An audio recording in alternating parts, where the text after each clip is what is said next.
Anvil Union, welcome to another episode of the Anvil Union Podcast. I'm Chris, your host, and we got Evan Pohl with us today. Say hey, Evan. What's up? First time on the podcast. Super excited. Yeah, glad you're here, man. Evan is he's the owner of Forge RX here in Winder, the gym. And Evan is my business partner, and we're working together to open up this brewery and putting together all the cool stuff that is Anvil Union, not just the brewery, but all the online products and community and support system. That's kind of the brainchild of us both. Um, Yeah, super excited. I think it's going to tie really into the gym. And I think we have some really cool ideas, some concepts that are going to be different than just your typical brewery, especially tacking on the fitness stuff, which we'll, dive into later. Because people you know, try to be healthy, but how can they mix in their beer? How can they have their beer on the weekends, that kind of thing, enjoy themselves. And I'm a big kind of balance guy. Um, you got to enjoy yourself while still, looking the way that you want to look for sure. Um, but yeah, I mean, first podcast, we'll get the kinks out, the flow going good. But I guess we can roll right into some questions we had for you, right? yeah, that sounds great. Actually, first you like I want to start off with what I'm drinking. Okay. So I'm fixing to open this can up, but this is the 12th anniversary beer from Creature Comforts, which we'll talk about in a minute. And it is a double dry hopped Imperial West Coast IPA. Yeah. So So since it is Father's Day, I mean, what does Father's Day look like for you? Beer and fitting it into hanging out with the kid and the wife, and do they know like they need to buy you beer for Father's Day, or like how does that work? they so that's kind of funny because so like right now they're traveling back into the country from Honduras. Oh wow. They're on a mission trip over there. They've been gone for a week, but to answer your question, it's like they kind of know that like I'm very particular about the beer that I drink and the beer that I purchase. So they don't really even try. So I mean, like really, they kind of like help me out with buying me cool stuff like glassware or cool little items like bottle openers and stuff like that. So like they know that I do enjoy that stuff. I have like a million pairs of socks from like birthday and Christmas and Father's Day with just like beer steins on them. So like they help me out with that kind of stuff. That's awesome. All right, well, why don't you tell us about that beer a little bit? Like, where'd you get it? And Yeah. So my good friend gave me this beer. He was just traveling through Athens and stopped and grabbed one because he wanted to find some of the anniversary beers that they came out with. They came out with this one, and then also a Imperial Stout anniversary beer. And I'm not sure that they did another one. I think it might just be these two. But Creature Comforts is always a really interesting place to go to and try new things because they're always releasing like these cool new beers that you've never heard of. They're always doing new things, and they kind of have the support for it too. They're in a really great town where people love beer, and then they also have like really great brewers there, and they have really great equipment, and their facility is amazing. Which is kind of ties into our Athens beer trip coming up on July 11th, which is going to be so cool. Creature Comforts is the first brewery stop, I think, on that tour. So if you come to the tour, like you'll be able to experience it all. It's really great tap room if you've never been there. The beer again is like really excellent. And yeah, that's no exception. That's a really great beer. It's a West Coast IPA, so I kind of expected it to be a little more bitter, but it's over the top hoppy, which is kind of like what you expect. A lot of citrus in that one. Definitely piney. I think there's like I'm getting grapefruit, orange, and maybe a little pineapple. But it's got that sticky like pininess to it, so solid beer. so, Um, when people listen to this podcast, they're going to realize I know nothing about beer. I'm the fitness professional, and I have dabbled in a couple different beers. My go-to is like a Blue Moon with an orange. I do have German heritage. My dad's from Germany. But where was I going with this? I totally forget. So like, is there like a East Coast, West Coast? Like, we're obviously in Georgia. Is there kind of like a theme to how they make beer, and then West Coast is a different kind of concept, or how they like to make their beer, or how does that work? Yeah, so there is like definitely a difference between the two like styles. West Coast was developed first, I believe. Back in like I think the 90s or 80s even. And you mean when you Um, say West Coast and East Coast, we're talking like West Coast, US, and East Coast, or like, am I US. okay? Yeah, Okay, yeah, US. gotcha. So like IPA has been a thing since like 1800s or something like that, and it developed back in England. And then like Americans started finding hops, interesting. Uh so we developed the American IPA, and it really sort of developed into the West Coast IPA first, which like you can, develop, I think mostly like around the California area, of course. And then they just added more hops, more hops, more hops, even more so than you would find like in the or like the places where it originated, to the point where like the bitterness of the beer became sort of like a badge of honor. Like the more bitter you can make the beer, the better. And people kind of sought after that. And it just so happened that the hops they were using kind of developed into its own sort of style as well. So like the hops they chose had that like overall like pininess to it. And then came the East Coast IPA, a newer thing, and kind of developed more in the New England region of the U.S. And the whole goal of the people trying to make this style was to make it less bitter and more, I guess, like fruit forward. So there is a bitterness backbone to it. It's not in like the hundreds IBUs, like like West Coast IPAs. It's probably more so like people try to keep it like probably between like 30 and 50, and kind of like use those hops that create those like tropical notes. So like more sweet, fruity instead of like sticky and resinous. And so that's kind of like the two like distinctions between those styles. Gotcha. Well, if you're listening to this or watching, you have to comment below if you're an East Coast or a West Coast person, and we can start a war. So Yeah. there you go. Is Creaser Comforts the beer that Fat Thor is drinking in the It Marvel is. movies? It is. There you go. Yeah. That's always why. Yeah. Yeah. They what it wasn't Yep. Tropicalia, it was their sour, I think, that he was drinking. I can't remember what it's called right now. But yeah, after that movie came out, that brewery just blew Oh, I'm up. sure. I'm sure they couldn't keep up.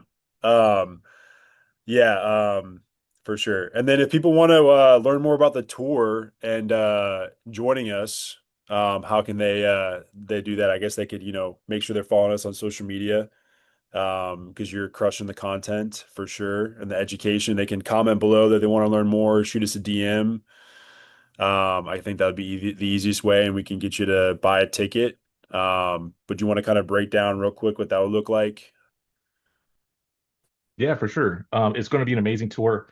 Yeah, me and Evan are always on the social media, keeping track of what people are saying, commenting, and we will personally reply to you, of course, for like more information if you like. And then the trip is July 11th. We're meeting at Forge RX. The bus is going to leave at 4 p.m. So we need to make sure that everyone is there beforehand so we can check in and get packed up and suited up and stuff. But then from there, we're going to go straight to Creature Comforts.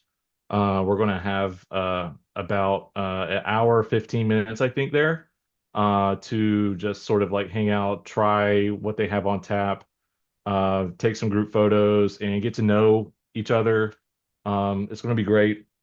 Then from there, we're going to go straight to Authentic Brewing, where we're going to get a tour from one of the employees there. So they're going to let us go check out the brewery and give us a private tasting. So it's going to be really cool. I've never experienced that there, so it's going to be something that you just can't like go there and like expect to get. The experience is going to be super cool. And then we're going to be there for again like about an hour, hour 15. Then we're going to head to Normal Town Brewing in Normal Town, which is a kind of an area of Athens. And we're going to meet with the head brewer there, Eric, who's a really great guy, and kind of give us a whole spiel about what Normal is up to. It's a really chill spot. It's and I think the building looks like it's an old like airplane hangar. Like it's like a metal building with like a round ceiling on it, and it's really cool. But I don't know. I'm not really sure what's going to be happening at the brewery at that point, but I feel like the experience that we're going to have is like going to be like really unique and interesting. So if you're like a beer person and you're really into like kind of like learning and tasting and getting a unique experience that other people can't have, this is the trip. Sweet. And then we're probably going to head out of Athens around like 8 or 9, I believe, and go back to Winder. Cool. Yeah, so we got a couple spots left.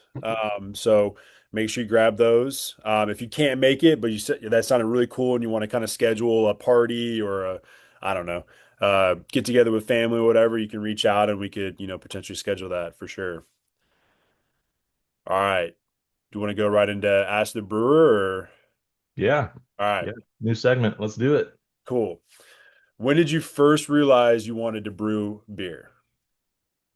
Uh, I first realized I wanted to try home brewing in 2020.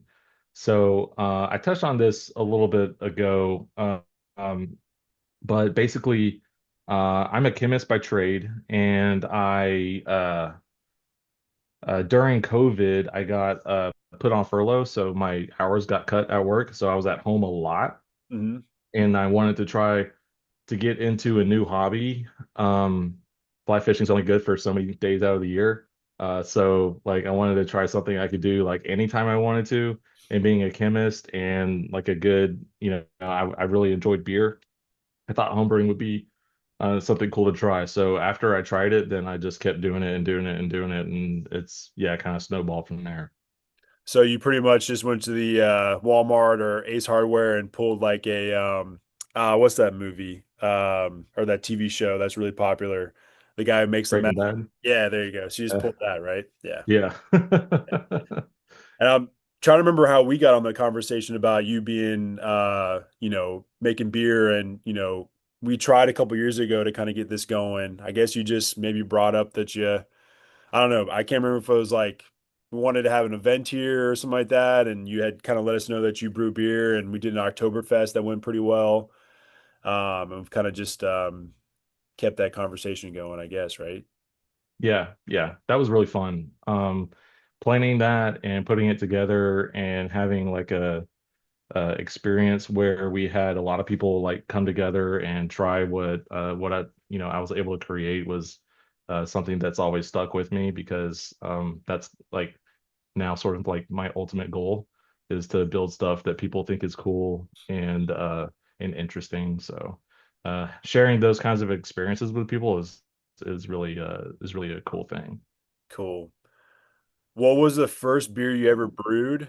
Was it any good? And I'll add a third question. Did you have someone else try it first, just in case?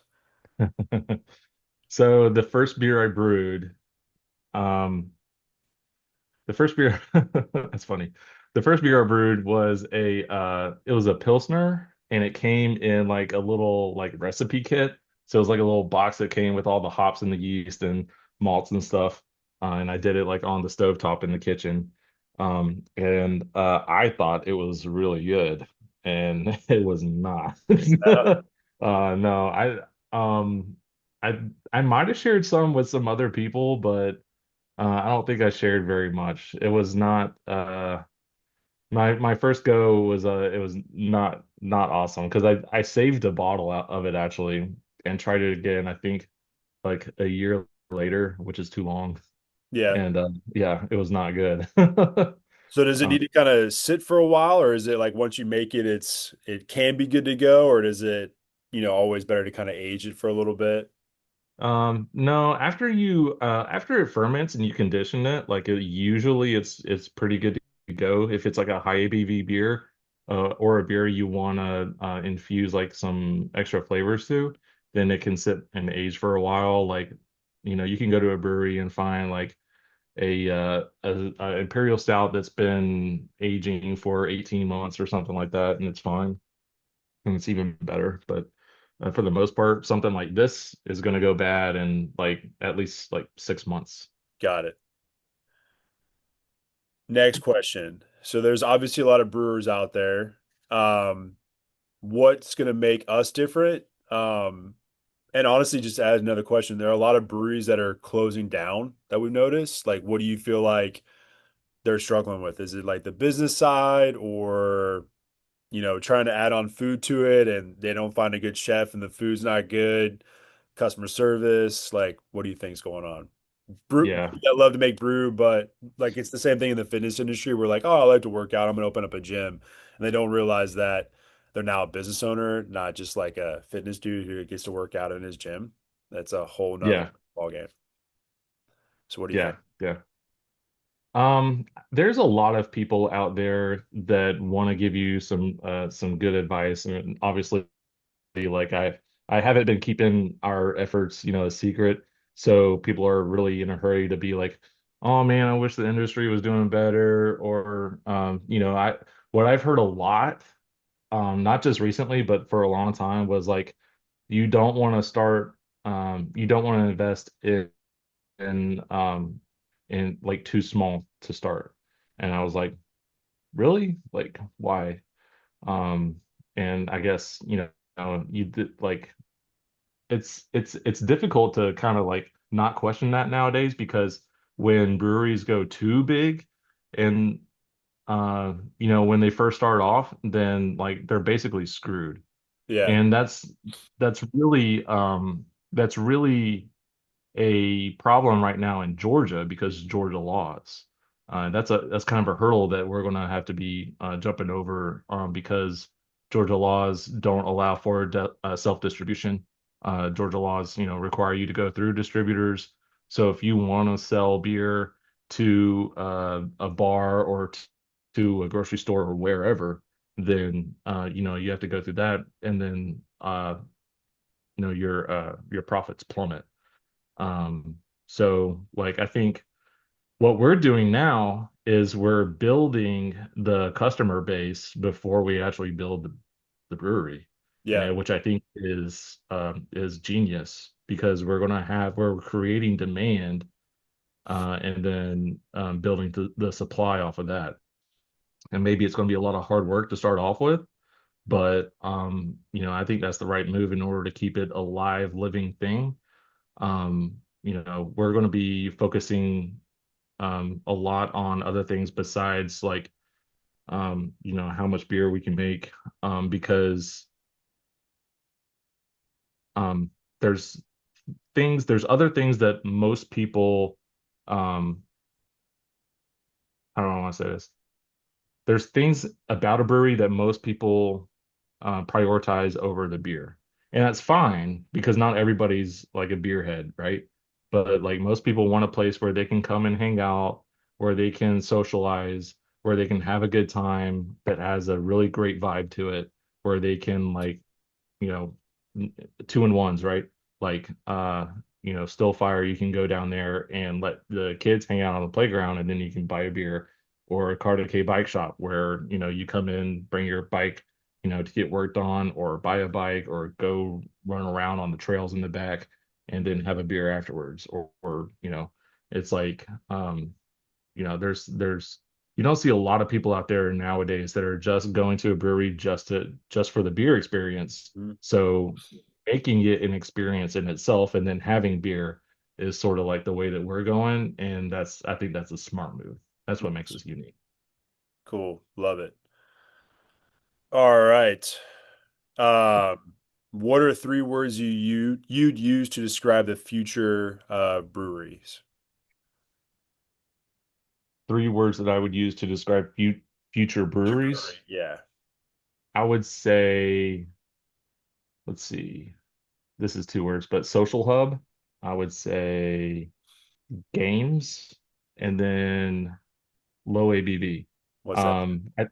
I think in the future, people are going to really start appreciating breweries that can do like lagers really well, not just like not just like dark malty lagers, but light lagers, because people are sort of like becoming more becoming more health conscious.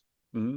And I think we're seeing that too, where people really want to enjoy beer, but they also don't want to blow all their calories on the beer as well, or let the alcohol hinder them in their gym performance or whatever. Yeah. Well, too, I mean, you kind of figured that out because you lost, 100 pounds and probably still drank beer and you just were super consistent with your exercise and figured out how to fit that in, right? Yep. Yeah. Yeah. You do have to be conscious of it, right? Like, if you're not like maintaining your fitness is all about like creating good habits, like you say all the time, right? Yeah.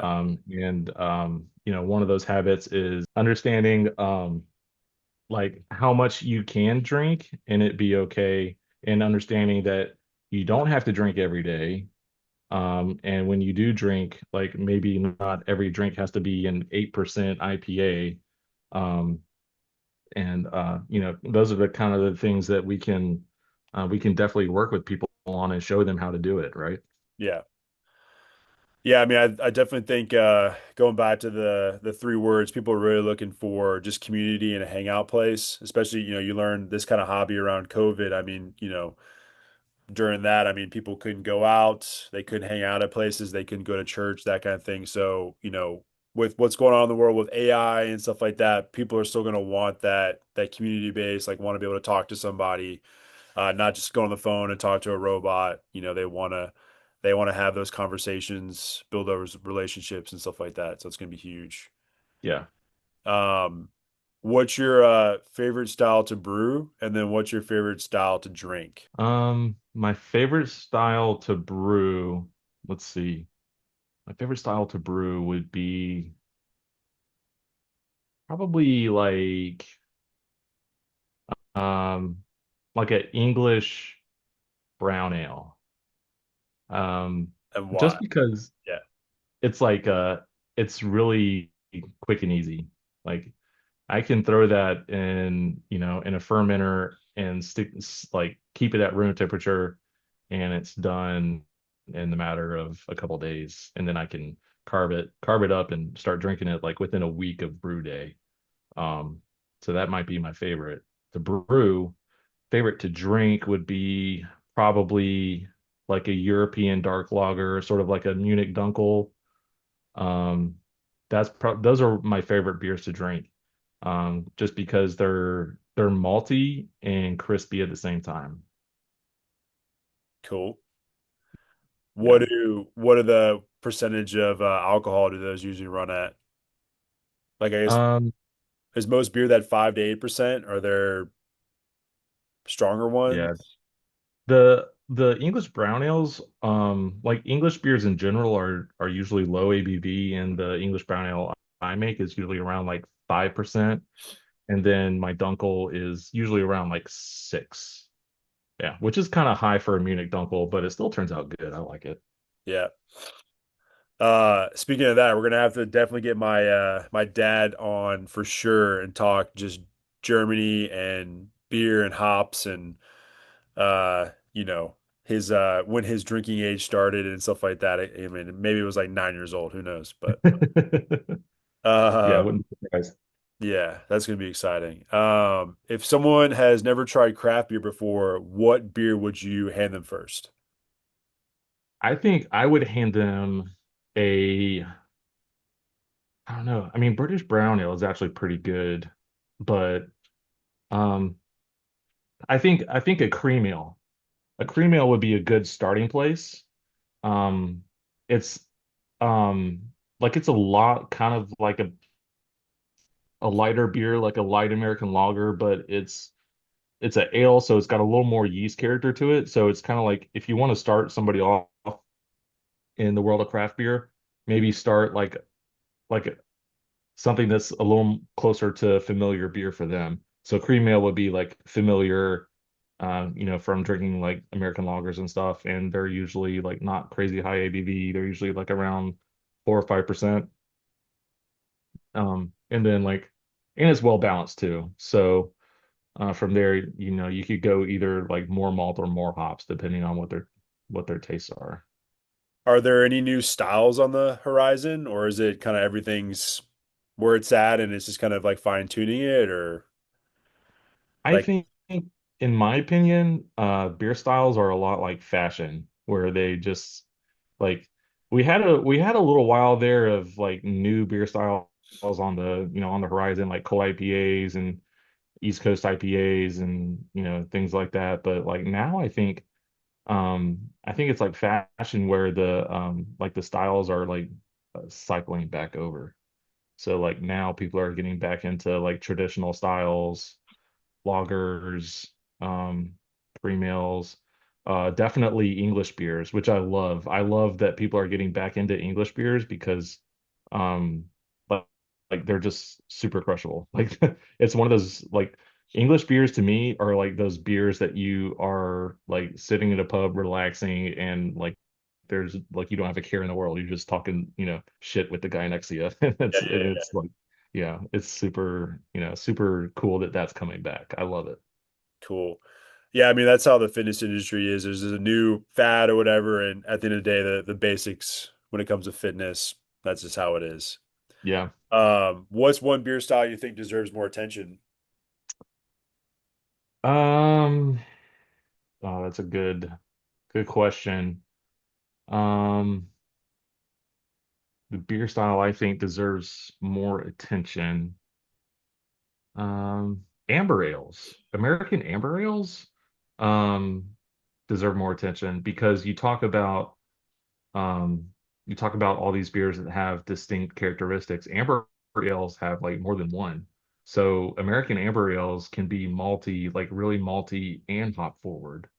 And so like honestly, the combination opportunities there are really cool to think about. And that might be something like we should start experimenting with is amber ales using different hops and different malts, because that could be like really cool to have a series of amber ales where people can kind of pick out those different flavors, but also kind of fit the style. It's a beer that's not crazy high ABV usually, but that you can kind of like play around with the flavors because the flavors are so bold. Got it. Yeah, if you're listening to this and that sounds like a good idea and you're local and you find that you're gonna come to Anvil Union, comment below. Yeah, All right, rapid fire. Lager or ale? lager. Dark beer or IPA? IPAs can be dark, but in general, dark beer. Yeah. Draft or can? 100% draft. Draft is always better. Most underrated brewery you've visited? Underrated. Um, let's see. Normal Town Brewing. And I know we've already talked about that today, but that brewery is totally underrated. The brewery there is amazing and they make great beer. Nice. One beer you could drink for the rest of your life. Goose Island, Bourbon County Macaroon Imperial Stout. All right. Favorite brewing ingredient? Uh, I would say it's going to be a malt. I think right now my favorite brewing ingredient is a Chesapeake Pilsner malt. It's super crackery. I just made a Pilsner with it, and it just gives off this really nice cracker flavor to it that's just like you don't get it from every Pilsner malt. Cool. And then Dream Collaboration Brewery. Halfway Crooks. All right. Well, if you're listening, hit us up. Yeah. Where are they located? Atlanta. Okay. Easy, easy collab. Yeah, yeah. What's the next big milestone for annual Anvil Union? The next big milestone, as far as getting open right now is our zoning approval. And that's coming up July 2nd. We're having the work session with the city. And if that goes well, then on July 7th, they will vote to approve it. Sweet. So getting that is going to just open up so many other doors for us that we can, get this rolling. Fingers crossed. And if you work for the city, say a good word for us. Yeah. How can listeners help support the brewery right now? Um, Giving us follows, likes, comments, and also showing up to that meeting. It's public hearings, so showing up on July 2nd in Winder to the hearing is going to show the city that, people want this. Mhm. That's not just me and Evan thinking it's a good idea, that you think it's a good idea too, Yeah, yeah, which is always, nice. Even if they don't vote us in, it'll make us feel good. yeah. So, yeah, just show up there, and then keep an eye out on social media to see other ways. We have t-shirts now, right? T-shirts. So, that would help. Going to the trips and hanging out with us and letting us get to know you more. That's a good way. Listening to the podcast. Am I missing something? We got decals coming. We are working on a website. We do have a buddy who's gonna make us some kind of tester out flights. So maybe you want to buy a flight. If you're listening to this, you're like, man, I need to lose 40 pounds and I'm tired of my dad bod, but you still want to drink beer, hit us up. We can help you with that. Yeah, lots of things. I mean, definitely don't want to just be a brewery. It's gonna be cool inside Forge RX. It's gonna be a full like ecosystem of things that we have. So it's not just gonna be like, hey, come drink beer. Got a lot of cool things planned. Like if you like running and drinking beer, like we'll do run club, tap into the community a little bit more. Lots of cool things for sure. Yeah. Are Uh, you like do you want to talk about fuel? what is it? Anvil Oh, fuel? yeah. Yeah, I mean, so we've been working through like teas and shakes, like healthy teas. Actually working through like nootropic pouches, not just like nicotine pouches. So that'll be cool. Maybe like healthy pints of ice cream. This whole kind of like healthy food supplement ecosystem as well, which has been cool to kind of put it together, figure it out, because that's always been a passion of mine too, is like how do you start, supplements and stuff like that that are yours. So learning that's been pretty interesting. So we're excited. Hopefully here soon. Um, that'll be a little build out as well at the gym, and hopefully we can do like in person and online shipping for stuff like that. So it's gonna be pretty cool. That's Yep. awesome. All right, the next one's kind of me. So, Yeah. uh, Yeah. why do people assume fitness and beer are mutually exclusive? Uh, well, I mean, typically when you see people drinking beer, they're not the most fittest people in the world, looking. We're gonna change that for sure. Um, I don't know. I guess there's just a connotation of you're walking into the gas station, you're going to the brewery, and your fitness isn't part of your mindset. At the end of the day, it is calories in, calories out. So you could technically lose a lot of weight and be nice and skinny just by drinking beer. You could do beer and protein shakes, to be honest, and you'd be set. Would that be like the most optimal diet? Probably not, but I just think that, the people in the beer world and then the fitness world, they think that they can't be mutually tied together. It's you can't have one or the other than the other. You see people on the magazine and they're jacked and shredded. Well, that's their whole life. They get paid for that. There is a happy medium, and I Mhm. like to think that I am that happy medium person. I don't eat crazy clean. It's Father's Day, so I'm going to go out and have a burger and a beer and just move on. I've kind of set up my day to make sure that I can kind of allot for those calories. So it's been a little bit just more protein throughout the day, less carbs and fats. That way I can have what I want for dinner. Listen to my body. When I start getting a little happy-go-lucky with my beer, I'll probably cut it off there and move on. So, how can people find help with getting the right balance? Well, one, we do coaching for sure. We can help you with that. So you can reach out. We have a 6 week challenge that's always ready to go, and we're bringing in new people with that. And we do have lifestyle coaching. So if you want to, whether you're local or remote, you want to work out of the gym or at home or just nutrition guidance and kind of fitting in, how to travel, how to have date night, how to have popcorn with the kids, how to mix in a couple beers on the weekend, we could definitely help you with that for sure. When I do and we do nutrition, it's always more about making it a lifestyle instead of like just counting calories or whatever. So you should be able to go out to eat, not just live off a meal plan, how to make those adjustments when you're at the restaurant. Quick tip, real quick, is, if you're going to have some beer, maybe eat at home healthy and just go have the beer and kind of have an idea of how many beers you want to drink. Or do what I typically do is, that day, make sure that I'm active. I walk my dogs, I get my steps in. And I kind of just, eat protein throughout the day, vegetables. I might drink like a carbonated drink on the way. That way I'm not crazy full. And then I'll just get what I want. And then the biggest mistake that people can't do is just I get back on track on Monday. So, it's hard for people to kind of switch that switch back to those good lifestyle tips and tricks, basically. Yeah, It can be yeah, done. Chris did it. So maybe you have to post your before and after and stuff on the I page. should. You should.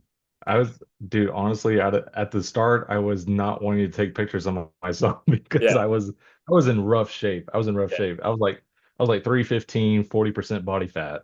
yeah, So I was yeah, and then yeah, after a couple years of working with Evan, it got a lot better.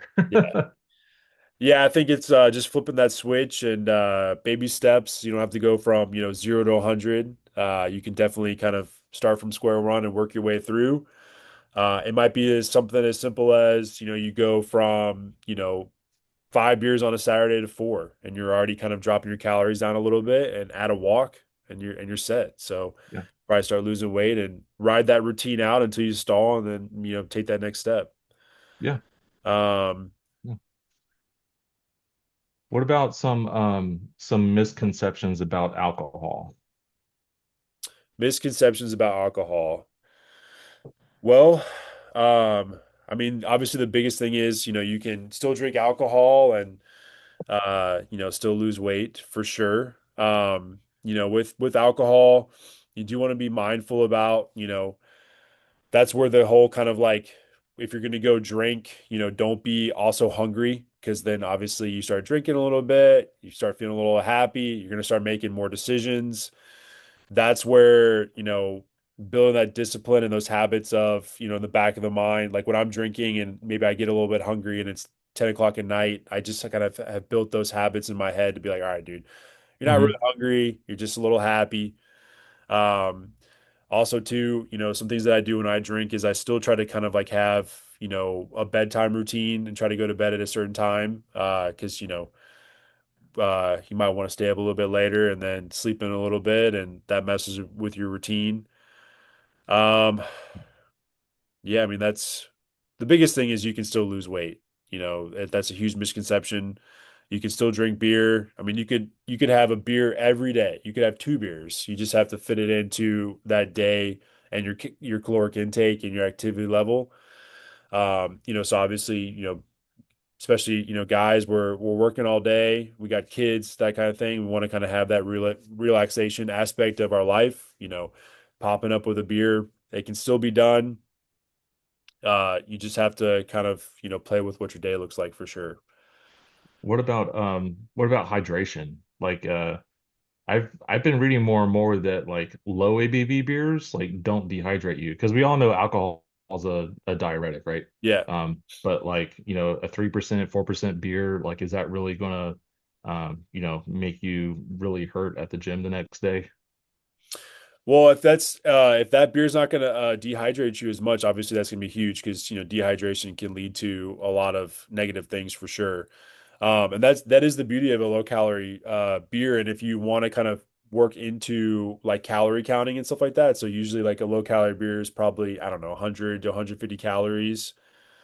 So, if you have, 2,000 calories to play with for the day, you can basically backtrack your day from how many beers you want at night. So if you want to have 5 beers, we're looking at, I don't know, 5 to 800 calories. You can go ahead and plug that in already, Yeah. and then basically eat around it the rest of the day. I think that sometimes people just, can't or don't know how to do that, which, that's where we kind of come into play. And then, obviously if you're drinking those beers and it's less dehydration aspect, that's huge. And then just, also to minimize a hangover, I guess, making sure that you're staying super hydrated throughout the day. I don't know what your tips and tricks are for that if you do one beer and a little bit of water or whatever, but do you have any tricks for the trade Yeah. on that? Is that Yeah, I mean, definitely, yeah. Changing it up, like I have a friend who does like a glass of beer and then a bottle of water, then a glass of beer and then a bottle of water. Like that's great, but also like I think that's a little bit extreme. yeah, Um, like definitely mixing in water is helpful. And then like when you wake up, like go straight to electrolytes. Electrolytes are your friend. yeah. Like maybe even if you can remember before you go to bed, electrolytes, then yeah, electrolytes and the water would be good. I Yep. wonder if you can get a flavorless electrolyte and just put it in your beer. Oh man. Maybe, Yeah, maybe. maybe. Maybe Maybe. we're maybe Yeah. we're onto something. A protein beer and a electrolyte beer that just no hangovers. Oh yeah. There There you go, man. you go. Yeah. All right. What are so why are brewery tours and meetups important? Um, I think in general, like it's important because we're building a community that's like mine and Evan's big goal right now is building a community. But I think for us, it's also important because I think the listeners have a really great opportunity to figure out who we are and what we're all about. Because if they're going to be coming in and spending money at our brewery, at our gym, then like maybe they would feel a little bit better about doing that if they realize like where their product is coming from. So I think having opportunities uh like coming to our beer club meetings, joining the beer club, hopping on Zoom calls, and doing the brewery trips are just going to like create that bond where you feel good about where the product is coming from. Yeah. And side note, we do have a Zoom call with your buddy coming up. That is July what day? July 1st. Yeah, yeah. My buddy is the a brewer over at Stillfire Brewing in Swanee, Georgia. They create, I think they are, I know they were at one point, they may still be the most decorated brewery in Georgia. They've won the most awards in Georgia for beer. So, like he knows his stuff. He was a brewer over at Liquid Nation Brewing when they were open, formerly known as Left Nut Brewing. He's super knowledgeable, great guy. Happy Father's Day, Pat. Pat McCormick will be joining us. Did they have to change that name for political reasons or what? Or did he lose both nuts? And now he's nutless. I don't know. Or he gained Yeah. another one, I don't know. No, they had to change their name because I think they wanted to distribute to Ah, some places got that it, were a got little more it. PC, For but sure, for sure. I still have like some of their old like when after they changed their name, I went in there and bought some merch that still said Left Nut on it because I Yeah, just loved yeah. it. I thought it was really cool. Either that or a bunch of people that were right nutted got really upset about it. Yeah, being right. down the doors. Yeah, I think that's what's going to be cool about Anvil too is, obviously want to be about, our beer and our community, but, talking with you, I think we're going to really try to tap into other breweries and go to them and kind of, highlight, what they got going on as well. So, following us and stuff like that will be huge to kind of just learn all aspects of beer, um, which would be pretty exciting, I think. Because like, Yeah, I think go ahead. no, I was gonna say like my YouTube feed is like at home gym tours, like day in the life. So if we can kind of like portray that for other breweries and as well, I think that'd be pretty cool.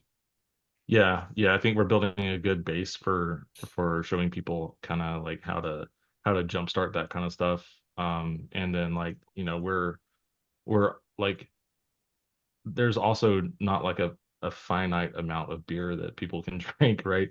So Yeah, like I don't really feel in the brewing industry, I don't really feel like there's like really like people feel competitive at all, right? Like I feel completely open to, helping out a brewery, when they need it because, they would help us out. Um, people would travel a little ways to go to a brewery and, people in their area may want to travel to us to, come see us. And it's not like we want other breweries to go out of business. It's an industry that's, hurting a little bit right now. So anything that we can do to help out other brewers, like I feel, um, I feel very, very strongly about, doing that if we can. perfect. Hope you guys enjoyed this video. Thank you everybody for watching and supporting us, and for future podcast episodes featuring myself and Evan and other guests. Be on the lookout for more as we continue. So like and subscribe to catch us later. Thanks and cheers.